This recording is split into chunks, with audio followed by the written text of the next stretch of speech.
inilah wajah hukum di Indonesia. Seorang ya manipulator, ya mafia hukum seperti mereka ini justru diberi jabatan.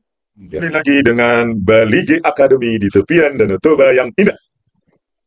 Sobat-sobat satu perjuangan untuk keadilan, ya, untuk merobohkan tembok rekayasa yang terjadi pada persidangan sesat.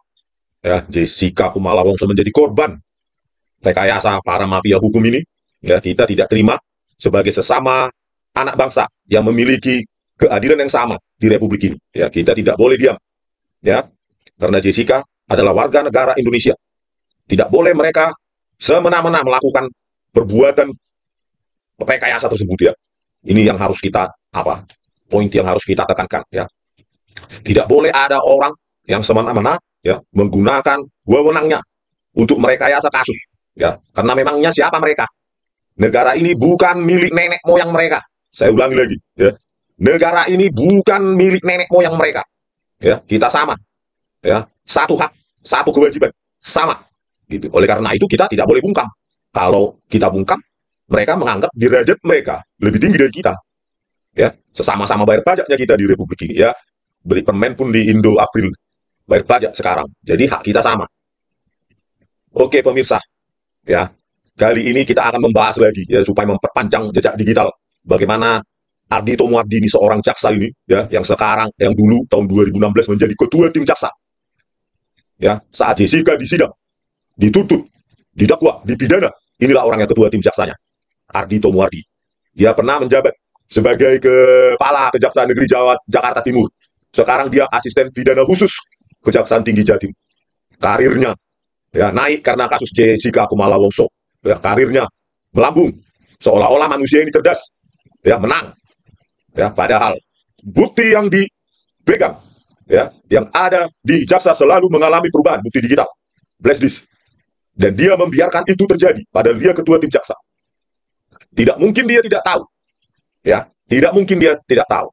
Pasti dia tahu, membiarkan itu terjadi, ya, perubahan isi flash disk diubah-ubah oleh Muhammad Wal-Azhar dan Christopher Harimandianto. Berarti dia bekerja sama dengan penipu itu, ya. Bekerja sama untuk merekayasa. Berarti dia juga merekayasa itu sendiri, ya. Membiarkan itu terjadi berarti dia bekerja sama. Ya. Itu poinnya.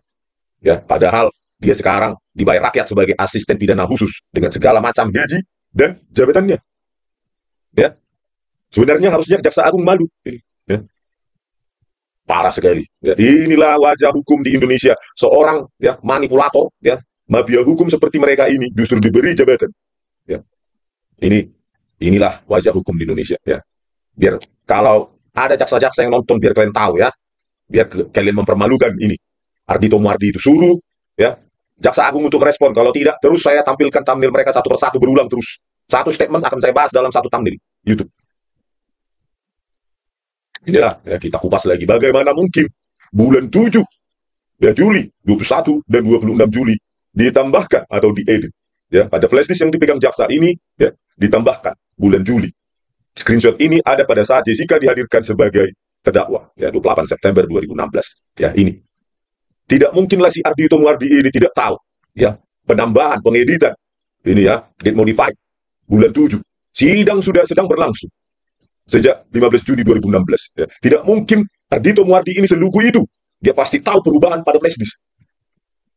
Ya, bulan 7 diubah, ditambahkan. Dan dia tidak tahu, tidak mungkin. Ini orang bukan orang bodoh. Ya. Bayangkanlah, isi flash disk, jumlah folder pun bertambah.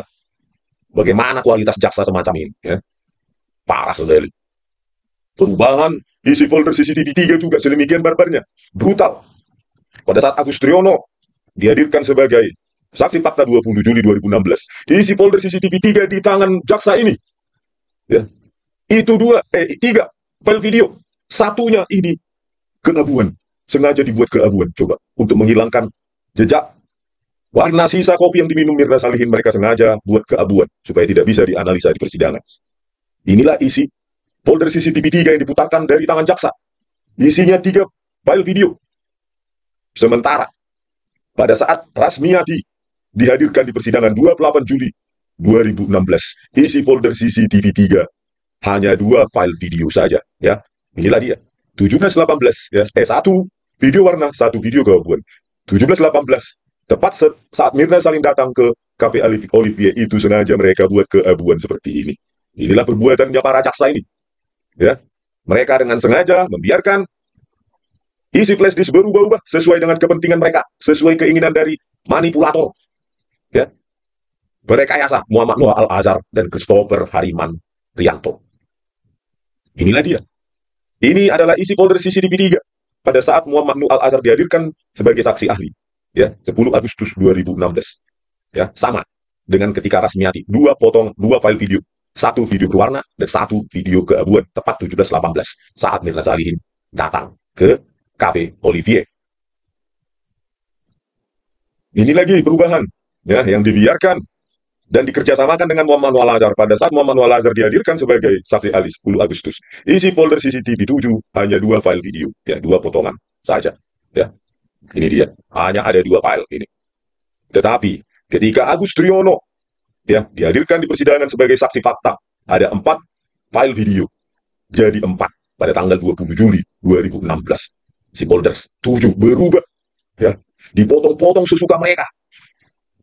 Bagaimana mungkin terjamin integritasnya, keutuhan datanya, padahal kalau kita mengacu ke fungsi hash, 1 bit saja berubah, itu semua nilai hash ya yang direpresentasikan dengan bilangan nilai-nilai heksadesimal 256 bit atau 512 bit itu berubah total 1 bit saja. Apalagi ini kalian potong-potong, entah di mana kalian potong, suka-suka kalian, dan itu berubah waktu demi waktu selama persidangan. Inilah kualitasnya Ardhito Muardini sebagai tim jaksa. Makanya saya bilang sama Jaksa Agung, pecat, pidanakan. Ini orang sudah sampah masyarakat. Bagaimana dia memperlakukan barang bukti digital semena-mena, membiarkan perubahan barang bukti digital sesuai permintaan dari penipu perekayasa Muhammad Noah Al-Azhar dan Christopher Hariman Rianto. Entah siapa komandonya, dan siapa yang menyuruh dia. Itu adalah perbuatan dari seorang sampah masyarakat, pengkhianat bangsa. Belum lagi, ini, isi folder CCTV 9 pada saat Agus Triyono dihadirkan. Ya, terdapat di dalam folder tersebut 3 file video atau 3 potongan video. Nah, ini dia 3. Ya. Tetapi ketika Muhammad Noah Al-Azhar diminta pengacara Otto Hasibuan untuk memutarkan kamera CCTV 9, video CCTV 9 yang dia buka, kita lihat ya, dalam folder tersebut hanya ada 2 file video. Pertanyaannya, ada berapakah flash disk tersebut di tangan para jaksa pengkhianat rakyat ini? Ada berapa ada berapa flash disk? Ada berapa barang bukti?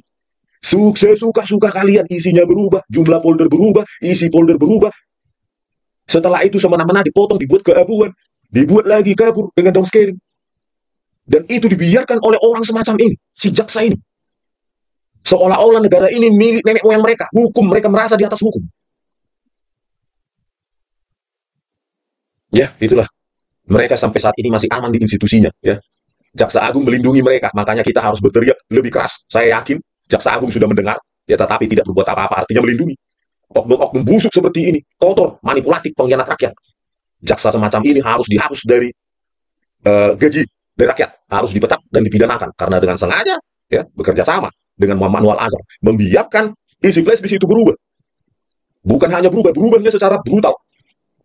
Ya, dikaburkan, dipotong-potong, dibuat keabuan sesuka hati mereka, dan mereka bersandiwara di pengadilan seolah-olah flash disk mereka itu tidak mereka sentuh, tidak mereka ubah-ubah sama sekali, seolah-olah itu otentik, seolah-olah itu asli, ya, otentik, tidak ada editing, tidak ada penyisipan, padahal jelas-jelas sebelumnya kita dapati Kanal 17 ya yang menyorot Guridon Service ketika Rangga menyiapkan kopi dan susu itu, ya, Kanal 17 itu ada 96.043 frame hilang, ya, dibuang 64 menit, padahal file tersebut hanya 65 menit, yang tersisa 1 menit saja.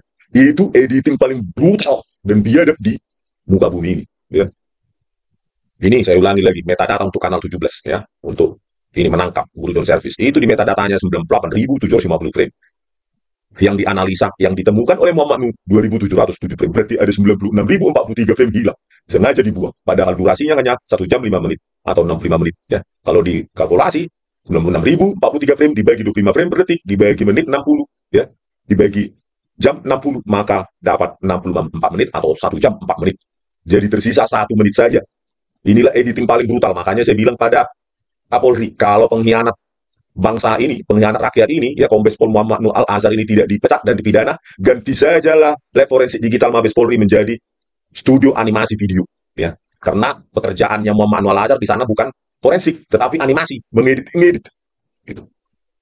Dalam video yang akan kita tonton ini, drama ya, sandiwara antara Ardhito Muardi dengan Muhammad Anwar Al-Azhar untuk meyakinkan hakim bahwa video tersebut otentik, tidak ada editing, tidak ada penyisipan. Inilah sandiwara mereka untuk menipu hakim. Ya, Muhammad Anwar bilang komprehensif analisis, semakin banyak metodologi semakin lengkap.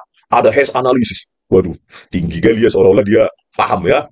Padahal hash analisis, saya bilang gak usah 1 pixel, 1 bit saja diedit, diubah. Itu semua nilai nilai hash yang 256 bit dan atau 512 bit atau 1024 bit itu semua berubah. Ya, bagaimana jika dari full high definition 1080p ke 960h itu ada 1,5 juta pixel yang dihilangkan? Cobalah kau uji itu anak nilai hashnya itu. Muhammad Anwar Al-Azhar ya sudah berubah total itu. 1 bit saja berubah, apalagi ini 1,5 juta pixel per frame. Ya, kali detik kali durasinya itu berapa miliar pixel itu kau buang informasi itu. Jadi nilai hash, analisis hash yang dia sebutkan oleh Muhammad Anwar Al-Azhar ini adalah analisis hash omong kosong, analisis frame omong kosong, analisis komprehensif omong kosong dan omong kosong. Itu dia bukan sebagai saksi ahli, tetapi ahli bersaksi dusta, ahli bersaksi menipu, ahli bersaksi bohong. Ya. Terakhir, mari kita dengarkan sandiwara ya jaksa Ardhito Muardi ini. Ya, bersandiwara dengan Muhammad Anwar Al-Azhar terus-terusan mereka bersandiwara untuk meyakinkan hakim bahwa ini otentik, tidak ada penyusup, tidak ada editing, tidak ada tempering. Mereka bersandiwara seolah-olah semuanya utuh, data utuh dalam flash disk, tidak berubah-ubah, ya, tidak ada pemotongan, tidak ada pembuangan frame, ya, tidak ada pengaburan dan pembuangan informasi warna dari warna menjadi gabut. Padahal Ardhito Muardi ini sengaja membiarkan, berarti ya, dia bekerja sama dengan penipu Muhammad Anwar Al-Azhar. Sama-sama mereka pengkhianat rakyat, menggunakan jabatannya ya untuk menyakiti rakyat demi karir mereka. Mereka tumbalkan anak bangsa, ya, anak bangsa demi karir mereka. Ini orang tidak pantas menyandang jaksa yang dibayar oleh rakyat, harus dipecat dan dipidanakan. Ini dia videonya. Kita tunggu saja sambil tertawa kemunafikan mereka, ya, sandiwara mereka. Makan metadata. Oke. Tadi sudah jelaskan salah satu bahwa memiliki kesimpulan baik apa yang sudah ahli jelaskan dalam persidangan ataupun dalam berita acara pemeriksaan bukti digital berupa rekaman CCTV. Saya sebutkan yang intinya bahwa tidak ada penyisipan. Ya, itu di hasil analisis dari frame analysis. Oh, ya, frame analysis kita menganalisa frame per frame, artinya sangat detail dibanding kita menganalisa detik per detik. Kalau kita detik per detik, nanti tidak sedetail frame per frame karena ada mungkin frame yang hilang. Karena frame per frame itulah kita bisa mengetahui kalau memang ada penyisipan frame, akan diketahui ketika ada hilangnya frame juga. Oke, jadi tentang tidak adanya penyisipan ataupun editing itu adalah kesimpulan dari frame analysis. Salah satunya. Kalaupun kesimpulan dari metadata analysis apa ya? Ya, itu juga. Jadi ketika kita melakukan uji analisis video forensik apakah suatu rekaman video itu ada editing atau tidak, kita tidak bisa bersandar hanya pada satu teknik. Harus komprehensif analisis. Semakin banyak metodologi yang digunakan, itu diharapkan hasilnya akan semakin baik, lebih kita ngomong presisi gitu. Mereka bersandiwara, padahal mereka sendiri yang melakukan perubahan isi flash disk, manipulasi dan rekayasa. Ya, tidak ada penyisipan frame, tidak ada pembuangan frame, tidak ada editing. Waduh. Sedih kita melihatnya. Kok bisa ada manusia berdua ini ya bersandiwara untuk merekayasa, padahal korban rekayasa mereka berdua ini ya itu ada di sidang itu. Begitu teganya kan mereka demi karir mereka merekayasa untuk memanipulasi barang bukti digital sehingga korban ya sudah 8 tahun dibui ya, dan mereka sekarang naik jabatan. Kok bisa ada orang-orang semacam ini di republik ini? Tega ya, tanpa ada rasa kemanusiaan. Apalagi Ardhito Muardi ini sudah jelas-jelas dia tahu tuh, gak mungkin dia tahu perubahan isi dari flash disk tersebut. Kalau kau tidak tahu berarti kau bodoh, tidak layak kau jadi jaksa. Bagaimana barang bukti digital harusnya steril, bisa berubah waktu demi waktu, terus berubah terus. Pada beberapa titik waktu, isi berubah terus. Pada saat Agus Triyono, pada saat Jessica Kumala Wongso, pada saat Rasmiati, pada saat Muhammad Nuh, berubah di 4 titik. Itu pun yang kita dapati dari TV. Kalau nggak disorot TV, ya kita nggak tahu perubahan yang lain. Ya, parah sekali. Untung saja disorot itu monitor yang dipakai untuk membuka monitor jaksa itu. Parah sekali. Inilah Pak Jaksa Agung ya, dan Pak Kapolri pecat Muhammad Anwar Al-Azhar dan Christopher Harimanrianto, dipecat dan pidanakan. Kalau bisa hukum seumur hidup. Begitu juga dengan Jaksa Ardhito Muardi ini, kita tidak peduli itu apanya itu, jabatannya entah apa itu, nggak peduli. Ya, jabatannya itu penting bagi dia, bukan penting bagi rakyat. Bagi rakyat, dia harus mendakwa dengan adil dan beradab menggunakan barang bukti yang tidak direkayasa. Kalau sudah direkayasa berarti dia bekerja untuk jabatan dia, bukan untuk rakyat. Oleh karena itu, ringkus orang semacam ini, ya, pecat pidanakan, kalau bisa seumur hidup. Biar jangan ada lagi jaksa semacam ini yang mencoba-coba bermain-main dengan barang bukti digital untuk mentersangkakan, mendakwa seorang anak bangsa. Ya. Oke pemirsa, sekian dulu. Ya. Saya tampilkan lagi thumbnail jaksa-jaksa berikutnya. Tunggu saja. Ya, kita permalukan sampai jaksa agung bergerak tidak melindungi orang-orang semacam ini, biar tambah malu orang-orang. Oke, sekian dan terima kasih dari kami Baligi Academy di tepian Danau Toba yang indah. Horas.